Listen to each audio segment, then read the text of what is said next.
durante estos próximos minutos vamos a conversar la cuestión fiscal, los tributos.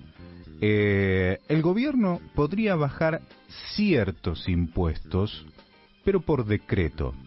Hay algunas cuestiones que tienen que ver con los tiempos, hay cuestiones que tienen que ver con el humor social. Llega el momento en el que tienen que aparecer las buenas noticias, tiene que aparecer la gestión.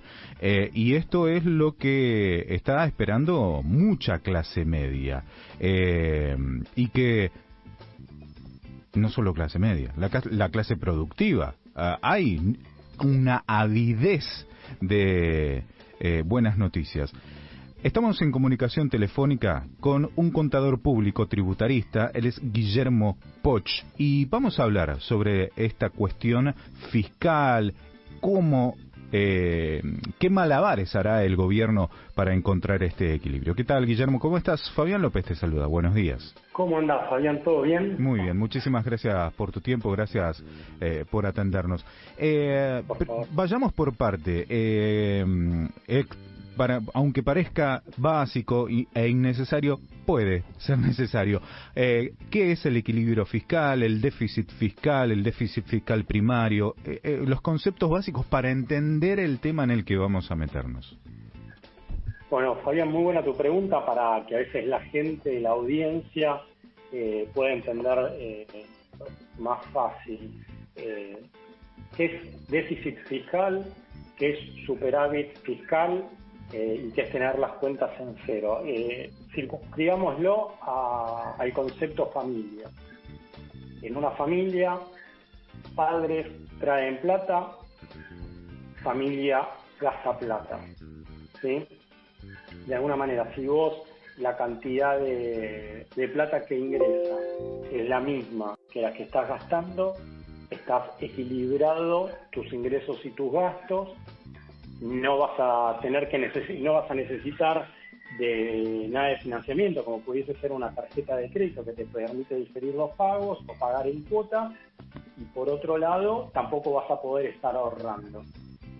Uh-huh. Ahora bien, si vos aumentás tu nivel de gastos porque no estás mirando tus ingresos, vas a tener que empezar a usar la tarjeta de crédito o cualquier alternativa para diferir los pagos, porque de alguna manera no te está alcanzando los ingresos. Ahí es lo que nosotros hablaríamos de un déficit fiscal. Ahora bien, vamos a la situación inversa. Tenés más ingresos que tus gastos. De alguna manera tenés un excedente. Esa plata, estoy teniendo más que mis gastos recurrentes, me sobra plata, digo, bueno, voy más y lo gasto en esparcimiento, en entretenimiento, dejo hasta equilibradas las cuentas, o bien voy y dejo esa plata en una caja de zapatos, o la invierto en un fondo común de inversión, plazo fijo, la alternativa que considere mejor. Bueno, ahí vos tuviste un superávit fiscal y estás ahorrando plata, como decir, tengo una pila que estoy cargando la batería del teléfono para usarla a posterioridad, hasta que se agote la batería. Como que vos también tenés posibilidades de acumular plata. En Argentina como que nos cuesta entender de que el Estado también puede guardar y ahorrar plata, como que siempre estamos en un déficit fiscal en definitiva. Ese déficit fiscal es crónico en nuestro país. Igualmente, me pongo acá en abogado del diablo, las principales potencias del mundo también tienen déficits fiscales primarios, hasta de cuenta corriente. Bueno, es icónico el caso de los Estados Unidos, el país con más déficit fiscal, pero es el dueño de los dólares. No. Bueno, ahí está muy bueno el comentario que estás haciendo, Fabián.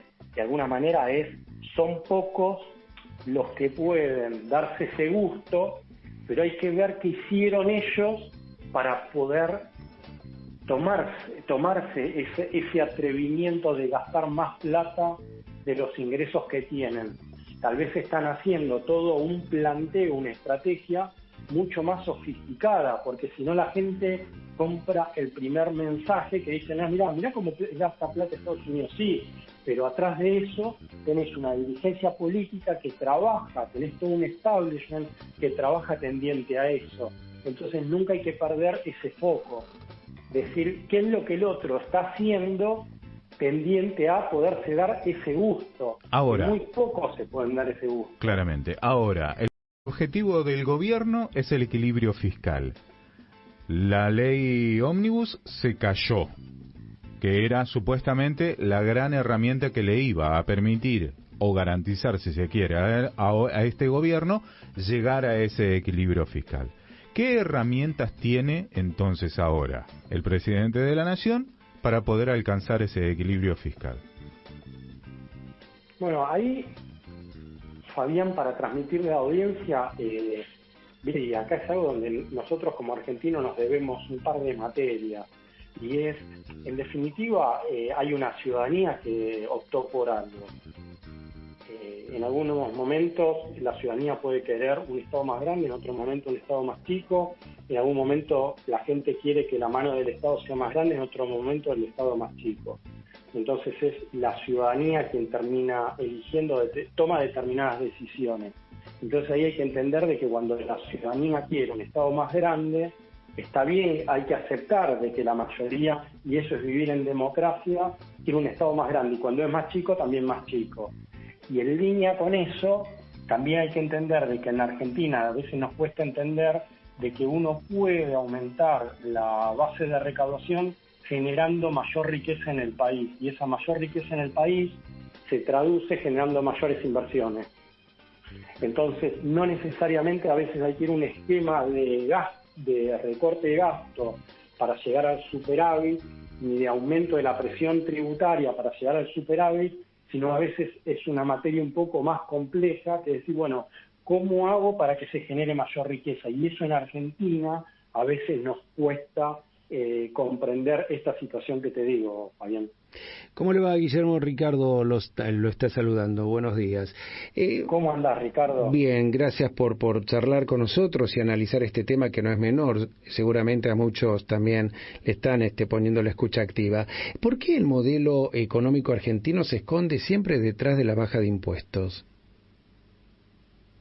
Porque la única materia que en nuestra dirigencia política siempre es ante crisis subimos los impuestos, ante determinadas situaciones queremos como que la única materia es la fiscal, y a veces nos falta entender de que un contexto de previsibilidad, certidumbre, te permite ser más consistente con la ciudadanía. Parecería que siempre la base es esa relación unilateral entre Estado e impuestos, sino decir, bueno, una sociedad está compuesta por el Estado, los ciudadanos y también ese sector privado. Como que hay otros países que hacen mucho hincapié también en atraer inversiones. El caso más cercano y emblemático y fácil de copiarnos es el caso Uruguay. Sí. Entonces, recuérdelo puntualmente para tenerlo presente. Que Uruguay, el propio fisco emite normas tendientes a incentivar la actividad económica y atraer capitales. No están mirando la recaudación en primera línea. Hacen un análisis más profundo y dice, a determinadas actividades, yo fisco te establezco una tasa muy baja de tributación, porque están pensando en algo un poco más amplio.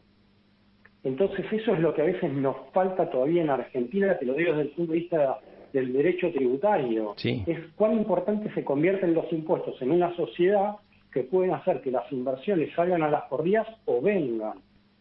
Las inversiones salen a las corridas y tardan en llegar, vienen caminando las inversiones. Entonces siempre hay que ser muy consistente en el impacto que tiene la materia fiscal, porque salen corriendo pero vienen caminando las inversiones. Y hasta te diría gateando. Y esta última conducta de Uruguay es independientemente del signo político. Pepe Mujica, alguien que no se puede decir de derecha, fue un gran promotor de las bajas exenciones impositivas, básicamente. Por eso, o sea, porque es una suerte, la lucha que a veces se puede hablar, no sé, uno a veces dice, bueno, la puja que hay entre el Congreso y el gobierno, entre el gobierno central y los gobernadores, nosotros hablamos de lucha, preferí decir, che, ¿qué podemos hacer como país tendiente a mejorar la situación? Siempre hablamos de lucha, de disputa, como que siempre el ego está en el medio, ¿no? Decir, che, está la ciudadanía, a ver qué podemos hacer para que a la ciudadanía le vaya mejor. Claramente. Usted vos como tributarista, algunos ejes principales en los cuales habría que trabajar, ingresos brutos, ¿cómo se podría reemplazar? Bien básico de nuevo para que nuestra audiencia lo pueda comprender. Primero, ahí Fabián te voy a decir, primero sentido común de que la certidumbre y previsibilidad paga más que los impuestos, contribuye más que los impuestos. Y a tu pregunta en particular, impuestos sobre los ingresos brutos, impuesto de cheque, impuesto de sello, son impuestos altamente distorsivos para lo que es el desarrollo de la actividad económica. Te agradecemos mucho la posibilidad de conversar con vos, ha sido muy claro y específico, didáctico, sobre todo. Muchísimas gracias, Guillermo. Que tengas un buen día. Bueno, muchísimas gracias y a disposición. Radio Buenos Aires. Buenos Aires.